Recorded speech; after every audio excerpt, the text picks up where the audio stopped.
नमस्कार जोहार, मैं राजू और आप देख रहे हैं 24 झारखंड न्यूज। चलिए जानते हैं झारखंड की सुबह से लेकर शाम तक की तमाम बड़ी खबरों को। सीबीआई की जांच को लेकर अभ्यर्थियों का प्रदर्शन। जेएसएससी ने प्रश्न पत्र लीक मामले में दर्ज कराई प्राथमिकी। झारखंड सामान्य स्नातक योग्यताधारी संयुक्त प्रतियोगिता परीक्षा 2023 का प्रश्न पत्र लीक होने का चारों ओर विरोध हो रहा है। इस घोटाले की जांच सीबीआई से कराने की मांग की जा रही है। रांची, धनबाद, बोकारो, गिरिडीह, हजारीबाग, कोडरमा, रामगढ़, जमशेदपुर, सरायकेला, चक्रधरपुर, घाटशिला, सिल्ली, बुढ़नू सहित अन्य जगहों पर झारखंड स्टेट स्टूडेंट यूनियन की ओर से मुख्यमंत्री हेमंत सोरेन व जेएसएससी अध्यक्ष नीरज सिन्हा का पुतला दहन किया गया। इधर प्रश्न पत्र लीक मामले में जेएसएससी के अधिकारियों ने नामकुम थाना में प्राथमिकी दर्ज कराई है। प्राथमिकी अज्ञात के खिलाफ दर्ज कराई गई है। मामले की सीबीआई जांच की मांग को लेकर सोमवार की शाम सैकड़ों अभ्यर्थी अल्बर्ट टिक्का चौक पर जुटे और मुख्यमंत्री व जेएसएससी अध्यक्ष का पुतला दहन कर नारेबाजी की। इस दौरान सड़क जाम हो गया। देवेंद्र नाथ महतो ने कहा कि पेपर लीक की सीबीआई जांच होनी चाहिए, नहीं तो छात्र संपूर्ण राज्य में आंदोलन करने को बाध्य होंगे। अभ्यर्थियों ने कहा कि जब आयोग ने पेपर लीक होने की बात स्वीकार किया है तो फिर उसी एजेंसी को 4 फरवरी को परीक्षा लेने की इजाजत कैसे दी गई है। स्टूडेंट यूनियन ने पेपर लीक घोटाले की सीबीआई से जांच कराने की मांग को लेकर राज्यपाल से मिलने का निर्णय लिया। साथ ही वर्तमान में परीक्षा सीजीएल का संचालन कर रही एजेंसी को ब्लैकलिस्ट करते हुए उनके खिलाफ कानूनी कार्रवाई करने की मांग की है। सीजीएल के 4 फरवरी की परीक्षा को स्थगित करने की मांग की गई है। यूनियन ने 31 जनवरी को नामकुम स्थित जेएसएससी कार्यालय का महाघेराव करने की घोषणा की है।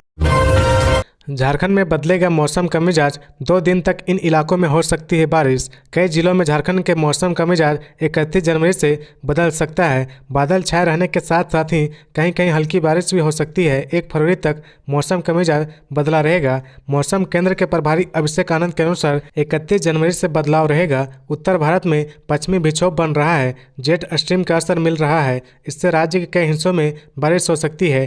राज्य में 31 जनवरी और 1 फरवरी को बारिश हो सकती है। 31 जनवरी को राज्य के मध्य और दक्षिणी जिलों में कई स्थानों पर हल्के से मध्यम दर्जे की बारिश हो सकती है। वहीं 1 फरवरी को संथाल परगना, मध्य और दक्षिणी हिस्सों में कहीं कहीं हल्के से मध्यम दर्जे की बारिश हो सकती है। इस दौरान न्यूनतम तापमान में 3 से 4 डिग्री सेल्सियस की वृद्धि होगी। अधिकतम तापमान में गिरावट हो सकती है। मैदानी इलाकों में कोहरा भी हो सकता है। 2 फरवरी से मौसम का मिजाज फिर शुष्क हो जाएगा। इसके बाद न्यूनतम तापमान थोड़ा गिर सकता है। हेमंत सोरेन के ठिकानों से 36 लाख रुपए कैश बरामद। 2 गाड़ियां ईडी ने जब्त की। कहा झारखंड के सीएम अब भी लापता। झारखंड की राजधानी रांची के बड़गई लैंड स्कैम मामले की जांच कर रही प्रवर्तन निदेशालय की टीम ने मुख्यमंत्री हेमंत सोरेन के दिल्ली स्थित ठिकानों से 36 लाख रुपए कैश बरामद किए हैं। साथ ही उनकी 2 कार को जब्त कर लिया गया है। ईडी ने बताया कि उसकी टीमें ने हेमंत सोरेन के दिल्ली स्थित 3 ठिकानों पर दबिश दी थी। इनमें से उनके आवास से 36 लाख रुपए नकद और 2 कार जब्त किए गए हैं। ईडी की टीम जमीन घोटाले से जुड़े धन शोधन मामले में जांच करने उनके आवास पर गई थी, लेकिन हेमंत सोरेन वहां नहीं मिले। जांच टीम झारखंड भवन और दिसोम गुरु शिबू सोरेन के सरकारी आवास पर भी गई, लेकिन झारखंड के सीएम वहां भी नहीं मिले। जांच के दौरान हेमंत सोरेन के घर से कुछ दस्तावेज भी मिले हैं। खबरों में आगे बढ़ने से पहले अगर अभी तक आपने इस चैनल को सब्सक्राइब नहीं किया तो प्लीज सब्सक्राइब कर ले, जिससे झारखंड की हर छोटी सी बड़ी खबर की अपडेट आप तक पहुंचता रहे।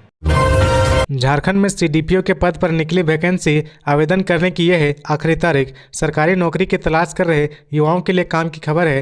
दरअसल झारखंड लोक सेवा आयोग जेपीएससी ने बाल विकास परियोजना अधिकारी सीडीपीओ पदों के लिए आवेदन प्रक्रिया आमंत्रित की है। आवेदन प्रक्रिया चल रही है और आवेदन पत्र जमा करने की अंतिम तिथि 27 फरवरी है। इच्छुक उम्मीदवार आधिकारिक वेबसाइट jpsc.gov.in के माध्यम से ऑनलाइन आवेदन जमा कर सकते हैं। परीक्षा शुल्क जमा करने की अंतिम तिथि 28 फरवरी है। यह भर्ती अभियान बाल विकास परियोजना अधिकारी के 64 रिक्त पदों को भरने के लिए चलाया जा रहा है। जेपीएससी सीडीपीओ भर्ती 2024 के लिए अनारक्षित ईडब्ल्यूएस, ईबीएस और ओबीसी श्रेणियों के उम्मीदवारों के लिए आवेदन शुल्क 600 रुपये है, जबकि आरक्षित श्रेणी के उम्मीदवारों को 150 रुपये का भुगतान करना होगा। हेमंत सोरेन के खिलाफ ईडी की कार्रवाई के बीच रांची में इन जगहों पर धारा 144 लागू। जमीन घोटाले मामले में झारखंड के मुख्यमंत्री हेमंत सोरेन के खिलाफ प्रवर्तन निदेशालय ईडी की कार्रवाई के बीच राजधानी रांची में कई जगहों पर निषेधाज्ञा लगा दी गई है। अनुमंडल कार्यालय सदर रांची की ओर से इसका आदेश जारी किया गया है। आदेश में कहा गया कि कई संगठनों की ओर से धरना प्रदर्शन, जुलूस, रैली आदि की सूचना है। इसकी वजह से सरकारी कार्यक्रमों में व्यवधान उत्पन्न हो सकता है। साथ ही यातायात की व्यवस्था भी बाधित हो सकती है। इतना ही नहीं, धरना धरना प्रदर्शन, जुलूस और रैली के कारण विधि व्यवस्था की समस्या भी उत्पन्न हो सकती है। किसी भी सूरत में शहर में शांति भंग ना हो, इसलिए अनुमंडल पदाधिकारी उत्कर्ष कुमार ने धारा 144 लगाने की घोषणा की है। आदेश में कहा गया कि रांची सदर अनुमंडल में कम से कम 3 जगहों पर धारा 144 लगाई गई है। आदेश के मुताबिक कांके रोड स्थित मुख्यमंत्री आवास की 4 दीवारी से 100 मीटर की परिधि में, राजभवन की 4 दीवारी से 100 मीटर की परिधि में और प्रवर्तन निदेशालय ईडी कार्यालय से 100 मीटर की परिधि में निषेधाज्ञा लगाई गई है। झारखंड हाईकोर्ट ने हजारीबाग जिला प्रशासन पर लगाया 1 लाख रुपए का जुर्माना। झारखंड हाईकोर्ट के जस्टिस आनंद सेन की अदालत ने हजारीबाग के बिंदेश्वरी पथ में रहती जमीन पर नगर निगम द्वारा नाली बनाए जाने के आदेश को चुनौती देने वाली याचिका पर सुनवाई की। सभी का पक्ष सुनने के बाद अदालत ने कहा कि रहती जमीन का बिना अधिग्रहण किए उस पर नाली का निर्माण क्यों किया गया है। अदालत ने हजारीबाग जिला प्रशासन को जुर्माना के रूप में प्रार्थी को 1 लाख रुपए का भुगतान करने का निर्देश दिया है। साथ ही कहा कि राशि का भुगतान 4 सप्ताह के अंदर किया जाए। अदालत ने उपायुक्त को निर्देश दिया कि वह मामले की जांच कराए तथा उस राशि की वसूली संबंधित जिम्मेवार अधिकारी के वेतन से काटकर की जाए जिनके द्वारा बिना जमीन का अधिग्रहण किए नाली का निर्माण कराया गया है। अदालत ने यह भी कहा कि जमीन अधिग्रहण की कार्रवाई कर प्रार्थी को तय मुआवजा राशि का भुगतान किया जाए। मामले की सुनवाई के दौरान हजारीबाग के उपायुक्त एसडीओ तथा हजारीबाग नगर निगम के नगर आयुक्त सशरीर उपस्थित थे। इससे पूर्व प्रार्थी की ओर से अधिवक्ता राजेंद्र कृष्ण ने पैरवी की। उल्लेखनीय के प्रार्थी शैलेंद्र कुमार गुप्ता व अन्य की ओर से याचिका दायर की गई थी। कहा गया कि बिंदेश्वरी पथ स्थित उनकी रहती जमीन का बिना अधिग्रहण किए ही उस पर हजारीबाग नगर निगम द्वारा नाली का निर्माण करा दिया गया है। वहीं नाली बनाने का विरोध करने पर शैलेंद्र कुमार गुप्ता व उसके भाई सुनील कुमार गुप्ता के खिलाफ हजारीबाग सदर थाने में कांड संख्या 293/2022 के तहत प्राथमिकी भी दर्ज कराई गई थी। प्राथमिकी भी दर्ज कराई गई है। प्रार्थियों ने उक्त प्राथमिकी को भी अलग याचिका दायर कर चुनौती दी है। पीएम नरेंद्र मोदी 4 फरवरी को 3 लोकसभा क्षेत्र में चुनाव प्रचार की शुरुआत करेंगे। प्रधानमंत्री नरेंद्र मोदी 4 फरवरी को धनबाद में आम सभा के बहाने 3 लोकसभा क्षेत्र में चुनाव प्रचार की शुरुआत करेंगे। यहां की सभा में धनबाद, गिरिडीह, कोडरमा लोकसभा क्षेत्र के लोग भी शामिल होंगे। अभी तीनों सीटों भाजपा एवं सहयोगी आजसू के पास है। लोकसभा चुनाव की घोषणा फरवरी के अंतिम सप्ताह में हो सकती है। इससे पहले पीएम का धनबाद दौरा काफी महत्वपूर्ण माना जा रहा है।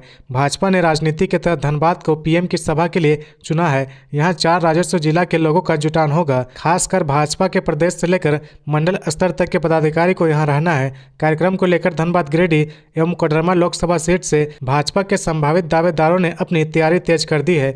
पीएम का मुख्य कार्यक्रम बरवा अड्डा एयरपोर्ट पर होना है। यह जगह NH2 के बगल में है। यहाँ धनबाद के अलावा बोकारो, गिरिडीह, कोडरमा से पहुंचना आसान होगा। भाजपा ने धनबाद को क्लस्टर बनाया है। संयोग से भाजपा के प्रदेश अध्यक्ष बाबूलाल मरांडी तथा विधायक दल के नेता अमर बावरी दोनों धनबाद क्लस्टर से आते हैं। केंद्रीय शिक्षा राज्य मंत्री अन्नपूर्णा देवी भी इसी क्लस्टर की है। भाजपा की यह क्लस्टर काफी महत्वपूर्ण है। तीनों ही लोकसभा क्षेत्र में भाजपा की पकड़ सबसे ज्यादा मजबूत है। पीएम की सभा को लेकर भाजपा ने अलग अलग टीमें बनाई है। कार्यक्रम के प्रभारी सह धनबाद विधायक राज सिन्हा ने कहा कि सभा को लेकर कार्यकर्ता घर घर जाकर आमंत्रण देंगे। बरवा अड्डा में विशाल पंडाल बनाया जा रहा है। सूत्रों के अनुसार पीएम 4 फरवरी को रांची से सीधे सिंदरी आएंगे। यहाँ हर्ल प्लांट के अंदर हेलीपैड बनाया गया है। यहाँ वह हर्ल प्लांट का औपचारिक रूप से उद्घाटन करेंगे। उसके बाद पीएम हर्ल के अधिकारी कर्मियों को संबोधित करेंगे। वरुण साहू भाजपा रांची महानगर व सुरेंद्र बने रांची ग्रामीण के अध्यक्ष। प्रदेश भाजपा ने जिला अध्यक्षों व प्रभारियों की सूची जारी कर दी है। पार्टी ने संगठनिक दृष्टिकोण से 27 जिलों के अध्यक्ष व प्रभारी की घोषणा की गई है। वरुण साहू को रांची महानगर का जिला अध्यक्ष व मनोज सिंह को प्रभारी बनाया गया है। वहीं रांची ग्रामीण में सुरेंद्र महतो को जिला अध्यक्ष व विनोद सिंह को प्रभारी की जिम्मेदारी दी गई है। भाजपा द्वारा जारी सूची में आधे से अधिक जिला अध्यक्षों को बदल दिया गया है। भाजपा द्वारा जारी सूची में आधे से अधिक जिला अध्यक्षों को बदल दिया गया है। निवर्तमान अध्यक्ष कार्य समिति के सदस्य रहेंगे। राज्यपाल ने डीजीपी को किया तलब। लॉ एंड ऑर्डर को लेकर राज्य भवन बुलाया। झारखंड की सियासत गर्म है। जहां एक तरफ सर्किट हाउस में सत्ता पक्ष के विधायकों की बैठक होनी है, वहीं दूसरी ओर राज्यपाल ने डीजीपी को तलब किया। लॉ एंड ऑर्डर को लेकर राज्यपाल ने डीजीपी को बुलाया है। राज्यपाल सीपी राधाकृष्णन ने प्रदेश के home secretary Avinash Kumar, DGP Ajay Kumar और चीफ सेक्रेटरी एल ख्यांगते को राजभवन बुलाया है। तीनों अफसर पहुंच गए हैं। भारी संख्या में जवानों की तैनाती राजभवन के बाहर की गई है। गौरतलब है कि रांची में मुख्यमंत्री आवास, राजभवन और ईडी कार्यालय के आसपास धारा 144 लगाई गई है। तीनों जगहों की सुरक्षा बढ़ा दी गई है। इधर प्रवर्तन निदेशालय ईडी ने दिल्ली पुलिस से कहा कि झारखंड के मुख्यमंत्री हेमंत सोरेन को खोज कर लाएं। सीआईडी सीन क्रिएट कर गैंगस्टर अमन सिंह हत्याकांड की करेगी जांच। आपराधिक जांच विभाग सीआईडी गैंगस्टर अमन सिंह की हत्या के मामले में परिस्थितियों का सीन क्रिएट करने की योजना बना रहा है। पिछले वर्ष 3 दिसंबर को धनबाद मंडल कारा में अमन सिंह की हत्या गोली मारकर कर दी गई थी। हत्या का आरोप बाइक चोरी में जेल में बंद रितेश यादव उर्फ सुंदर महतो पर लगा है। उसने हत्या की बात भी कबूल की थी। उसने बताया कि जेल में बंद बजरंगी और गांधी ने उसका सहयोग किया था। इधर सीआईडी और जिला पुलिस की टीम सोमवार को भी जेल के अंदर गई। टीम ने घटनास्थल और आसपास की जगहों को बारीकी से देखा और वीडियोग्राफी की। सीआईडी सूत्रों के अनुसार जांच एजेंसी लगातार धनबाद आकर हत्याकांड की जांच कर रही है। रविवार से सीआईडी के डीएसपी अनुसंधानकर्ता धनबाद में है और जांच कर रहे हैं। सीआईडी जल्द वरीय अधिकारियों से आदेश लेकर धनबाद जेल में जाएगा और जहां अमन सिंह की हत्या की गई थी वहां सीन क्रिएट करेगा। एक व्यक्ति को अस्पताल में सुलाया जाएगा। जिस और मुख कर अमन सिंह सोया हुआ था और जिस रास्ते आरोपी रितेश यादव आकर गोली मारी उस पूरी सीन को क्रिएट किया जाएगा। घटना के बाद पुलिस ने उक्त स्थान की घेराबंदी कर चौक से स्केच बनाकर रखा हुआ है। सीआईडी पुनः जेल का निरीक्षण करने जा रही है। सूत्रों ने बताया कि जेल के अंदर हथियार कैसे पहुंचा, रितेश को किसने और कब बताया कि गोदाम में एक झोला के अंदर दो लोडेड पिस्तौल रखी है। अमन सिंह को गोली मारने से पहले और बाद में किस बंदी ने मदद की, इस सवाल को हल करने में सीआईडी जुटा हुआ है। निजी वाहनों में सरकार का नेम प्लेट लगाकर चलने के मामले में झारखंड हाईकोर्ट ने मांगा जवाब। झारखंड हाईकोर्ट के जस्टिस अनंत सेन की अदालत ने निजी वाहनों पर झारखंड सरकार का नेम प्लेट व बोर्ड लगाकर चलने को लेकर दायर याचिका पर सुनवाई की। इस दौरान प्रार्थी का पक्ष सुनने के बाद अदालत ने राज्य सरकार को जवाब दायर करने का निर्देश दिया है। अदालत ने 2 सप्ताह के अंदर शपथ पत्र दायर कर बताने का निर्देश दिया कि निजी वाहन में झारखंड सरकार का नेम प्लेट या बोर्ड लगाकर चलने वाले के खिलाफ क्या कार्रवाई की गई है, उसकी विस्तृत जानकारी दी जाए। उल्लेखनीय है कि महादेव दास ने याचिका दायर की है। इसमें कहा गया कि झारखंड हाईकोर्ट ने पूर्व में जनहित याचिका में आदेश पारित किया था। राज्य सरकार ने भी अधिसूचना जारी की है लेकिन उसका पालन नहीं हो रहा है। अभी भी लोग निजी वाहन में झारखंड सरकार, अधिवक्ता, पुलिस, प्रेस आदि का नेम प्लेट लगाकर वाहन चला रहे हैं। याचिका में भी आरोप लगाया गया कि सरायकेला का चमन कुमार नामक व्यक्ति अपने निजी वाहन में झारखंड सरकार का बोर्ड लगाकर भयोदन कर रहा है। रामगढ़ में 11 फरवरी को सेविका सहायिका महासम्मेलन में भाग लेने पर बनी सहमति। मांडू चट्टी पंचायत सचिवालय में झारखंड प्रदेश आंगनबाड़ी वर्कर्स यूनियन की बैठक हुई। बैठक की अध्यक्षता सेविका रेखा देवी एवं संचालन मुखिया बैजनाथ राम ने किया। बैठक में मुख्य अतिथि के रूप में झारखंड प्रदेश आंगनबाड़ी वर्कर्स यूनियन के प्रदेश अध्यक्ष बीना सिन्हा व विशिष्ट अतिथि प्रदेश कार्यकारी अध्यक्ष बाल मुकुंद सिन्हा, पलामू जिला संयोजक महेंद्र प्रजापति शामिल हुए। बैठक में आगामी 11 फरवरी को रांची में होने वाले सेविका सहायिका का महासम्मेलन का तैयारी एवं संगठन की मजबूती पर विचार विमर्श किया गया। साथ ही प्रदेश कार्यकारी अध्यक्ष के द्वारा झारखंड आंगनबाड़ी वर्कर्स यूनियन के लिए रामगढ़ जिला कार्यकारी अध्यक्ष के रूप में रेखा देवी मांडू निवासी को मनोनीत किया गया है। इसके बाद सभी सेविका सहायिका बहनों द्वारा मनोनीत अध्यक्ष एवं अतिथियों का स्वागत किया गया। साथ ही महासम्मेलन में रांची ज्यादा से ज्यादा संख्या में पहुंचने का निर्णय लिया गया है। मौके पर रंजू मिश्रा, कुसुम देवी, जयंती देवी, ममता प्रसाद, वनीता देवी, मीना देवी, मुन्नी देवी, बासमती देवी, झालो देवी, सुषमा देवी आदि उपस्थित थे। साहेबगंज डीसी के नाम से सोशल मीडिया पर फेक अकाउंट बनाकर मांगे जा रहे पैसे। डीसी साहेबगंज का एक फेक अकाउंट सोशल मीडिया पर बनाकर लोगों से पैसे मांगे जा रहे हैं। इस संबंध में सोशल मीडिया पर सूचना जारी करते हुए डीसी रामनिवास यादव के हवाले से सूचना जनसंपर्क विभाग द्वारा कहा गया कि डीसी रामनिवास यादव नाम एक फेक अकाउंट जिले में सक्रिय है जो लोगों को मैसेज कर लगातार भ्रमित कर रहा है। मैसेज कर यह फेक अकाउंट लोगों से उनका नंबर मांगकर उनसे पैसे की मांग या सेकेंड हैंड फर्नीचर आदि बेचने की कोशिश कर रहा है। जिला प्रशासन एवं सूचना एवं जनसंपर्क विभाग साहेबगंज लोगों से आग्रह करती है कि ऐसे फेक अकाउंट से सावधान रहे एवं इस तरह का कोई भी मैसेज प्राप्त होने पर तुरंत सूचना दे तथा सावधान रहे। जिला प्रशासन ऐसे फेक अकाउंट पर कार्रवाई करेगा तथा आम नागरिकों से आग्रह की कि इस तरह के किसी भी प्रकार के अकाउंट से कोई लेन देन नहीं करे। दिल्ली में ईडी की कार्रवाई के साथ ही झारखंड में बढ़ी राजनीतिक हलचल। झारखंड में राजनीतिक सरगर्मी तेज हो गई है। सोमवार की सुबह ईडी के अधिकारी मुख्यमंत्री हेमंत सोरेन के आवास पहुंचे। ईडी की कार्रवाई के बाद झारखंड में सियासी पारा चढ़ गया है। राजनीतिक गलियारों में तरह तरह की अटकलें लगने लगी है। इन अटकलों के बीच सत्ता पक्ष की राजनीतिक हलचल बढ़ गई है। झामुमो और कांग्रेस ने अपने अपने विधायकों को रांची बुला लिया है। सभी विधायकों को रांची में रहने के लिए कहा गया है। सत्ता पक्ष के विधायक राजधानी पहुंच रहे हैं। सीएम आवास में नेताओं की गतिविधि गतिविधियां बढ़ गई है। मंत्री चंपेश्वर मिथिलेश ठाकुर, जोबा मांझी, विधायक बैजनाथ राम, अनूप सिंह, पूर्व केंद्रीय मंत्री सुबोध कांत सहाय सीएम आवास में नेताओं के वर्तमान परिस्थिति पर चर्चा की। देर शाम तक विधायकों का सीएम आवास आना जाना लगा रहा। झारखंड से अयोध्या के लिए कब से चलाए जाएंगे आस्था स्पेशल ट्रेन, रेलवे ने दी बड़ी जानकारी। अयोध्या में भगवान श्री राम के दर्शन को लेकर आस्था स्पेशल ट्रेन चलेगी। रेलवे ने पूर्व में घोषित तिथि को स्थगित कर दिया था, लेकिन रेलवे ने घोषणा की कि अब फिर रांची से ट्रेन संख्या 08021 रांची दर्शन नगर ट्रेन 12 फरवरी को और दर्शन नगर से रांची के लिए ट्रेन 14 फरवरी को चलेगी। वहीं बोकारो से ट्रेन संख्या 08020 बोकारो दर्शन नगर ट्रेन 5 व 26 फरवरी को चलेगी। दर्शन नगर से बोकारो के लिए ट्रेन 7 व 29 फरवरी को चलेगी। रांची रेल डिवीजन के अधिकारी ने बताया कि फिलहाल इन 2 जगहों से ट्रेन चलाने की जानकारी रेलवे बोर्ड की ओर से दी गई है। झारखंड सेंट्रल रेलवे में मुख्य कार्यकारी अधिकारी सीईओ की खोज शुरू हो गई है। यहां प्रतिनियुक्त पर अधिकारी रखे जाते हैं। यह सीसीएल झारखंड सरकार और इरकॉन का संयुक्त उपक्रम है। कंपनी शिवपुर टोरी लाइन बनाने का काम कर रही है। अभी सीसीएल की निदेशक तकनीकी भी साई राम इसकी सीईओ है।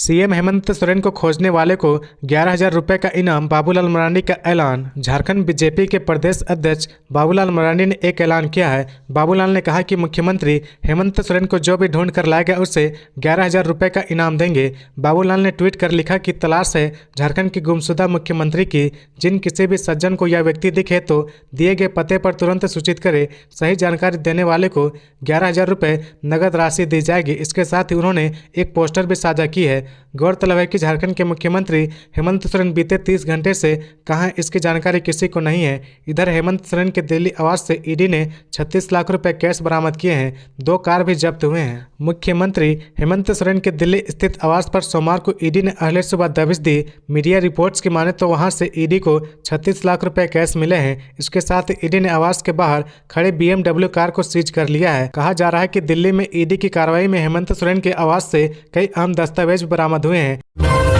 ड्राइवर निकला चोर, मालिक के अलमीरा से 45 लाख रुपए की थी चोरी। हजारीबाग के सेवानिवृत्त रेंजर छोटेलाल साहू के फ्लैट में हुई चोरी का खुलासा पुलिस ने 5 दिनों के अंदर कर लिया है।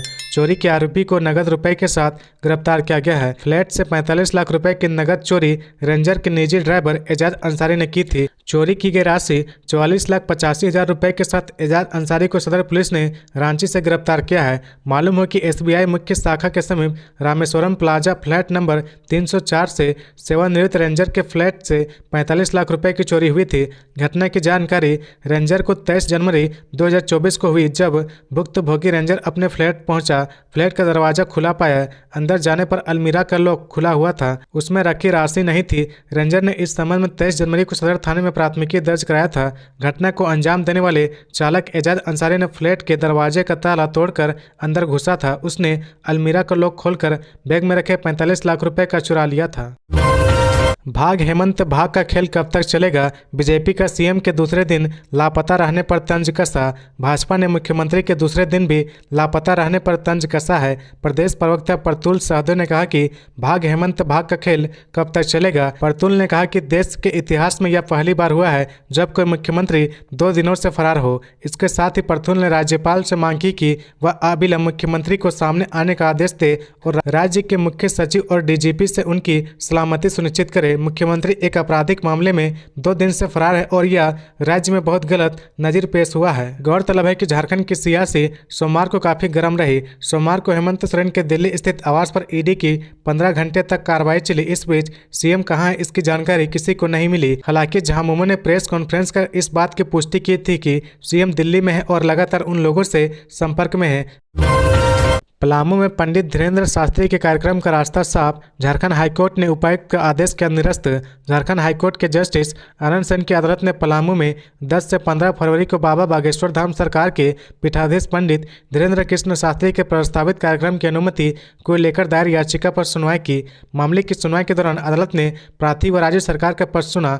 अदालत ने याचिका को स्वीकार करते हुए पलामू के उपायुक्त के कानून व्यवस्था की समस्या उत्पन्न हो जाने की आशंका पर आयोजन की अनुमति देने संबंधी संबंधी 10 जनवरी के आदेश को गलत बताते हुए निरस्त कर दिया है। अदालत ने कहा कि प्रार्थी हनुमंत कथा आयोजन समिति 2 लाख लोगों के लिए बुनियादी सुविधाएं जैसे श्रद्धालुओं के लिए बैठने की व्यवस्था, शौचालय, एम्बुलेंस, सीसीटीवी कैमरा आदि की व्यवस्था करेगी। समिति बुनियादी सुविधाओं से संबंधित एक्शन प्लान पलामू के उपायुक्त को उपलब्ध कराएगी। साथ ही अदालत ने पलामू जिला प्रशासन को निर्देश दिया कि विधि व्यवस्था, ट्रैफिक तथा राज्य सरकार द्वारा दी जाने वाली सभी सुविधाएं इस कार्यक्रम में मुहैया कराया जाए। इससे पूर्व प्रार्थी की ओर से अधिवक्ता ऋषभ कौशल ने पैरवी की। उन्होंने पलामू के उपायुक्त द्वारा 10 जनवरी को पंडित धीरेन्द्र कृष्ण शास्त्री के कार्यक्रम की अनुमति नहीं देने के आदेश को गलत बताया। उन्होंने कहा कि विधि व्यवस्था की कोई समस्या उत्पन्न नहीं होगी। तो ये थी आज की झारखंड की टॉप बड़ी खबरें। इसी तरह झारखंड की हर छोटी सी बड़ी खबर देखने के लिए आप हमारे चैनल 24 झारखंड न्यूज को सब्सक्राइब करके बेल आइकन प्रेस कर ले, जिससे झारखंड की